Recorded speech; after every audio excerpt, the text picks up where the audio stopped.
আমরা ইতিহাস থেকে কোনো শিক্ষা নেই না। আমি এই সংসদে দাঁড়িয়ে এটা হিস্টোরিক্যাল ডকুমেন্ট হিসেবে থাকবে, এটা এই বছর পাশ না হোক, আগামী বছর পাশ না হোক, সংখ্যাগরিষ্ঠতার দোহাই দিয়ে হয়তো এটাকে ল্যাপস করা যাবে, কিন্তু এই সংসদে জাতীয় মানবাধিকার কমিশন অবশ্যই পাশ হবেই হবে। মাননীয় স্পিকার, ধন্যবাদ মাননীয় সদস্য। মাননীয় আইনমন্ত্রী, এখন আইনমন্ত্রীর turn. Want you speak, honourable minister? Yes, I want to. Let the minister speak. Reply. মাননীয় স্পিকার, আমার মাননীয় সংসদ সদস্য খুব সুন্দর সুন্দর বক্তৃতা দিয়েছেন। বক্তৃতাগুলো পল্টন ময়দান, প্রেস ক্লাব, ঢাকার রাজপথের জন্য, মুক্তাঙ্গন অনেক বেশি জুসি, অনেক বেশি প্রাসঙ্গিক।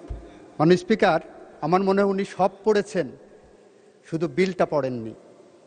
এই বিলটা এনেছি, বিলটার প্রথম লাইনেই দেওয়া আছে, যেহেতু মানবাধিকার কমিশন অধ্যাদেশ 2025 এর বিষয়ে সংশ্লিষ্ট স্টেক হোল্ডারদের সহিত অধিকতর পরামর্শ যাচাই বাছাই করা প্রয়োজন, এবং যাতে করে 2009 সালের আইনটা বাতিল করে দিয়েছিলেন, মানবাধিকার কমিশনের জায়গাটা অসম্পূর্ণ না থাকে, ফাঁকা না থাকে, সেই কারণে আপাতত আমরা 2009 সালের আইনটাকে রেস্টোর করেছি, কেউ বলতে যাতে না পারে বাংলাদেশে কোনো মানবাধিকার কমিশন নাই। সুতরাং সব পড়লাম, প্রথম লাইনটাই পড়লাম না, যে 2025 সালের আইনটা আমরা অধিকতর যাচাই বাছাই করার জন্যই এনেছি। কেন অধিকতর যাচাই বাছাই করার প্রয়োজন মাননীয় স্পিকার? 2025 সালের যে অধ্যাদেশটা আমাদের সামনে এনে দেওয়া হয়েছে, এই অধ্যাদেশের দুইটা ইমপ্লিকেশন আছে। একটি ইমপ্লিকেশন হলো, আমরা যখন কোনো আইন করি, কোনো অ্যাকশন নেই, কোনো অ্যাক্ট করি, সেটা যদি এমন হয় যে এটা করেছি উইথ অ্যান আলটেরিয়র মোটিভ, এটা যদি এমন হয় যে এটা করেছি উইথ এ মেলাফাইডি মোটিভ, যদি এমন হয় যে বিএনপি ক্ষমতায় আসবে, তাকে কোনোভাবেই কাজ করতে দেওয়া হবে না, সেরকম উদ্দেশ্য যদি থাকে, সে ধরনের উদ্দেশ্যপূর্ণ আইন, আইনের ভাষায় বলছি, জুডিশিয়াল রিভিউয়ের ভাষায় বলছি, কনস্টিটিউশনাল লয়ের একজন ছাত্র হিসেবে বলছি, that law is a void of initio law.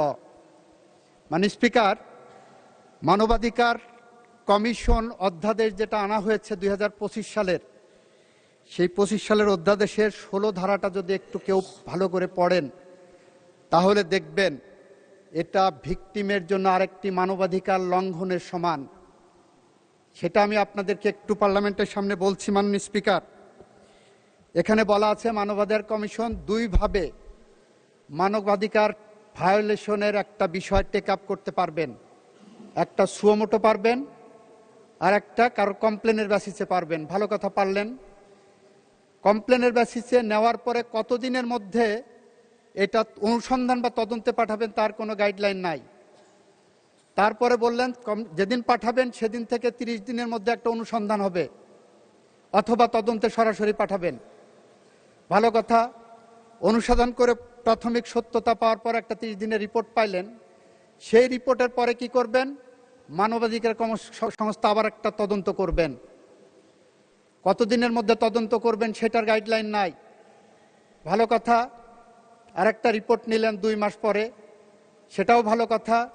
Report নেওয়ার পরে দুই পক্ষকে ডাকাডাকি করবেন, দুই পক্ষকে শুনবেন, শোনার পরে ওনারা 4টা কাজ করতে পারবেন।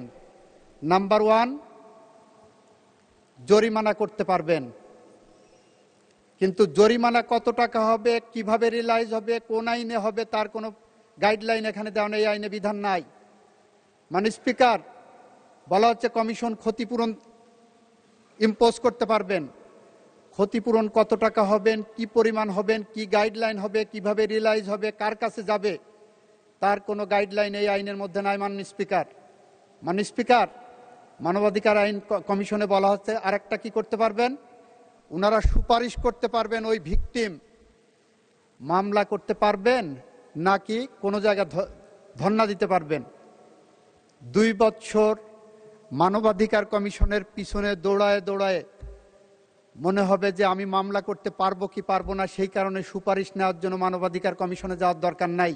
আমাদের মতো যারা বটতলার উকিল আছে মাননীয় স্পিকার, আমরাই বলতে পারি যে এটা মামলা যাবে কি যাবে না। মাননীয় স্পিকার, আর একটা কাজ করতে পারবেন, মানবাধিকার কমিশন বাদী হয়ে তার পক্ষে মামলা করতে পারবেন। প্রশ্নটা হলো, তদন্তের পরে মানবাধিকার কমিশন যখন আপনার মতো নিরপেক্ষ চেয়ারে বসে দুই পক্ষকে শুনানি দিচ্ছেন, শুনানির শেষে তারপরে আপনি যে বাদী হয়ে এক পক্ষের মামলা করলেন, can it be called a reasonable law? Can it be called a neutral law? Can it be called a just and proper law? এই প্রশ্নগুলো যখন আমাদের সামনে আসে মাননীয় স্পিকার, তখন আমাদেরকে বিলের প্রথম লাইনেই বলতে হয়, মানবাধিকার কমিশন অধ্যাদেশ 2025 সংশ্লিষ্ট স্টেক হোল্ডারদের সহিত অধিকতর পরামর্শ যাচাই বাছাই করা প্রয়োজন। মাননীয় স্পিকার, এখানেই শেষ নয়। আমরা একটা আইন জানি, বাংলাদেশের ইতিহাসের সবচেয়ে জঘন্যতম অপরাধ, পৃথিবীর ইতিহাসের সবচেয়ে জঘন্যতম ইতিহাস হলো অপরাধ হলো গুম করা। সেই গুম করা সংক্রান্ত একটা আইন করা হয়েছে, গুম কমিশন আইন। মাননীয় স্পিকার, গুমের অপরাধকে এতটাই গুরুত্ব দিয়ে এই পার্লামেন্ট আইন পাশ করেছে যে যে কেউ গুম হলে তাকে মানবতা বিরোধী অপরাধের মধ্যে আমরা ফেলব। মাননীয় স্পিকার, সেই আইনটাকে ফ্রাস্ট্রেট করবে যদি আমি মানবাধিকার কমিশনে এই আইনকে এইভাবে রাখি। কারণ এখানে বলা হলো, গুম কমিশন আইনে বলা হলো, গুমের বিষয়ে তদন্ত করবেন মানবাধিকার কমিশন। তাহলে মানবাধিকার কমিশন কি করবেন? ওই যে তদন্তের কথা আছে, তদন্তের পরে যে তারপর ওনাদের কাছে পাঠাবেন। এবং গুম কমিশন বলে সেপারেট কোনো কমিশন তৈরি করা হয়নি বা স্কোপ রাখা হয়নি আইনে। গুম কমিশন বলতে যে ডেফিনেশন দেওয়া হয়েছে, সেই ডেফিনেশনের মধ্যে বলা হয়েছে গুম কমিশন মানে মানবাধিকার কমিশন। মাননীয় স্পিকার, আইনের এই অ্যাম্বিগুইটি থাকতে পারে না। আইন স্বচ্ছ হতে হবে, আইন পরিষ্কার হতে হবে। এটা ঐতিহাসিকভাবে বলছে, যারা আইন বিশেষজ্ঞ, যারা আইন সম্পর্কে গবেষণা করেন, একটা আইনের মেয়াদ ধরা হয় আগামী 20 বছর পর্যন্ত জনগণ এই আইনটা গ্রহণ করবে, তারপরে যদি লাস্টিং করে সেটা করবে। ধরে নেওয়া হয় 20 বছর পর পর একটা আইন পরিবর্তন যোগ্য হবে। আমরা যে আইনটা পেয়েছি, অধ্যাদেশটা, সেই অধ্যাদেশের যে ফ্লডগুলো আছে, সেই কারণে মাননীয় স্পিকার আমরা বলছি, সংশ্লিষ্ট স্টেক হোল্ডারদের সহিত পরামর্শ করিয়া অধিকতর পরামর্শ ও যাচাই বাছাই করা প্রয়োজন।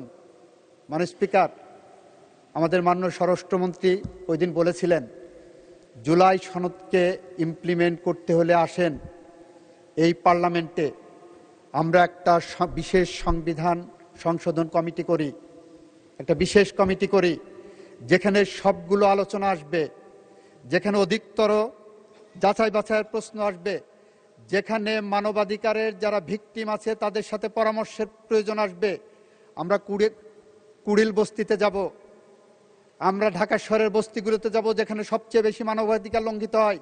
আমরা রাজনৈতিক দলগুলোর কাছে ফেরত যাব যেখানে সবচেয়ে মানবাধিকার লঙ্ঘনের শিকার হয় যারা। আমরা সমস্ত শ্রেণী পেশার মানুষের সাথে, মানবাধিকার লঙ্ঘনের শিকার যারা হয়েছে তাদের সবার সাথে আমরা এই সেশন অতিক্রান্ত হওয়ার পরে আমরা আলোচনার দ্বার উন্মোচন করব মাননীয় স্পিকার। এবং সেই কারণেই আমরা বলতে চাই, অধিকতর পরামর্শ যাচাই বাছাই ছাড়া এই আইন, এই অধ্যাদেশ পাশ করা সম্ভব নয় বলেই একই সাথে মানবাধিকার কমিশন যাতে বাংলাদেশে খালি না থাকে জায়গাটা, 2000 আইনটাকে রেস্টোর করতে বলছি।